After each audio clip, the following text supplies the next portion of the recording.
Je m'interroge ce jour sur la question de la création d'un conseil de la société civile et des diasporas au Cameroun par la France.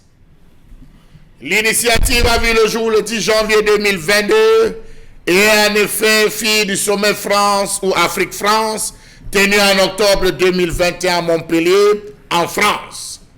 Il s'agit d'un organe consultatif porté par les jeunes Camerounais.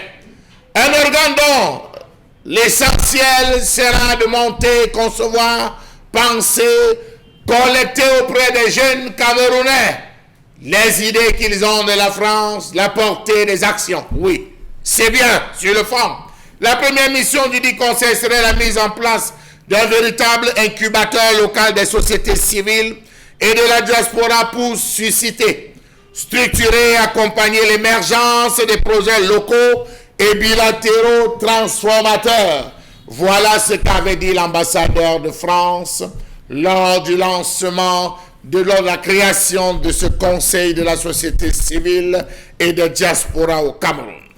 Il avait dit qu'il serait question pour eux de faciliter l'accès à l'éducation et à l'enseignement supérieur, notamment en multipliant les mobilités, apporter un soutien à l'entrepreneuriat et l'innovation, permettre la construction d'un nouvel imaginaire commun, notamment par le renforcement des liens mémoriels, accompagner le continent qui se place aux avant-postes de la transition climatique, œuvrer à la refondation de l'aide au développement au profit d'une relation partenariale. Vraiment. Faciliter l'accès à l'éducation et l'enseignement supérieur. Ça, c'est ce que le gouvernement camerounais devrait faire. Faudrait-il créer un conseil de société civile et de diaspora pour aider à faire ce qui rentre dans les prérogatives du gouvernement camerounais? Question. Apporter un soutien à l'entrepreneuriat et à l'innovation. On a un ministère de la recherche scientifique et de l'innovation. On a un ensemble de programmes, PAGEU, PIFMA, PIACI, mis en place et tout un ministère dont le rôle est de travailler au développement de l'entrepreneuriat et de l'innovation. Cette société créée par la France au Cameroun, société civile où ce conseil aidera à faire ce que le gouvernement camerounais a échoué. Est-ce que le Cameroun a véritablement besoin d'un service après-vente du dit sommet lorsqu'on sait qu'il n'y a à proprement parler aucun bilan positif des rapports entre la France et le Cameroun? Question. Pourquoi les Camerounais devraient-ils se tourner vers d'autres pays pour penser mieux, envisager leur développement, parce s'ils ne sont toujours pas à même de choisir librement leurs dirigeants, parce que les anciennes colonies françaises se sont transformées en satrapies gérées par des fiefs privés que l'on se transmet de père en fils? Autre question.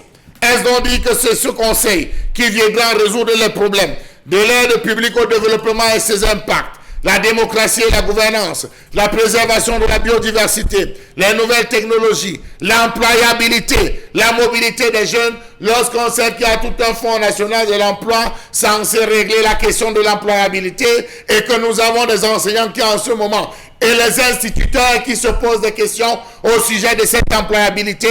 Question. Quel sera le rôle mais les missions de ce conseil dans un environnement où le Cameroun bat le record des conseils et observatoires? Quelle sera la force de ce fameux conseil et la société civile lorsqu'on connaît l'inertie due à la mise sous tutelle de l'économie camerounaise, la crise politique de l'État, l'avènement de nouveaux pôles d'intermédiation, de concertation, associations, comités, regroupements, ONG fabriqués de toutes pièces dans ce pays? Comment peut-on procéder pour créer un conseil de la société civile et de la diaspora sans avoir au préalable procédé à la négociation d'un nouveau contrat social? Comment penser l'existence d'un tel conseil avec l'aval des autorités camerounaises lorsqu'on n'a pas clairement résolu la question de la double nationalité dans ce pays? Comment comprendre cette façon de la France de vouloir apprendre constamment aux Africains à penser leur développement? Comment penser, ou mieux, comment comprendre que c'est à la France de venir mettre en évidence au Cameroun une série de frais obstacles à l'entrepreneuriat dans ce pays?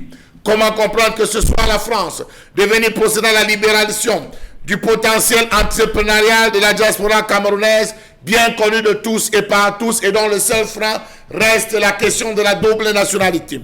Comment comprendre que ce soit la France que revient le choix et le droit de faire des diasporas des acteurs incontournables des relations économiques entre la France et l'Afrique, en renouvelant le partenariat entre ces deux espaces. Terrible, terrible, terrible.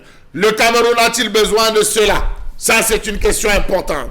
De laisser la France venir accélérer le développement des entreprises à fort potentiel de croissance, connecter les écosystèmes de l'entrepreneuriat et de l'innovation européen et africain, renforcer la mobilisation des talents de la diaspora africaine à travers la création d'une plateforme euro-africaine d'information, le renforcement des acteurs d'appui à l'entrepreneuriat. Ne sommes-nous pas là, finalement, en train de déporter un sous-gouvernement français au Cameroun?